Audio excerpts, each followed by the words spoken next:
វីដេអូនេះសូមផ្ញើទៅកាន់បងប្អូនស្រីៗជាពិសេសផងដែរបើស្លូតឲ្យមានអំណាច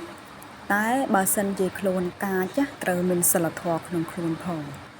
ហើយកើតមកជាមនុស្សស្រីសុខចិត្តដាក់ខ្លួនឲ្យទាបវាប្រសើរជាងដាក់មាយាទឲ្យថោក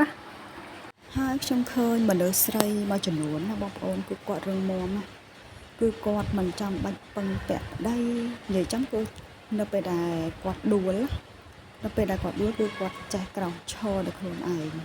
ហើយគាត់អាចនៅផ្ទះមើលកូនមើលថែកូនមើលថែម្ដាយមើលថែគ្រួសារបានល្អហើយគាត់អាចរស់ស៊ីដោយខ្លួនឯងបានទៀតអាហ្នឹងអ្វីដែលខ្ញុំឃើញសប្តាហ៍គឺវាអញ្ចឹងមែនតែខ្ញុំខ្លាចតែបងប្អូនមួយចំនួនគឺគាត់អត់ក៏ដូចខ្ញុំអញ្ចឹងណាបងប្អូន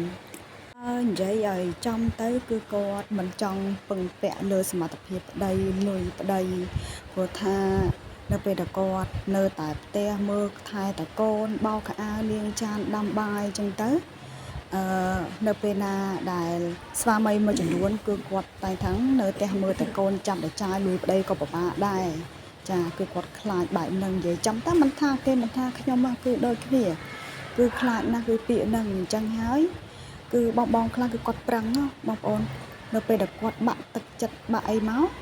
គឺគាត់តែងតែគិតណាថាខ្លួនឯងហេតុអីក៏មានសមត្ថភាពហើយមិនធ្វើ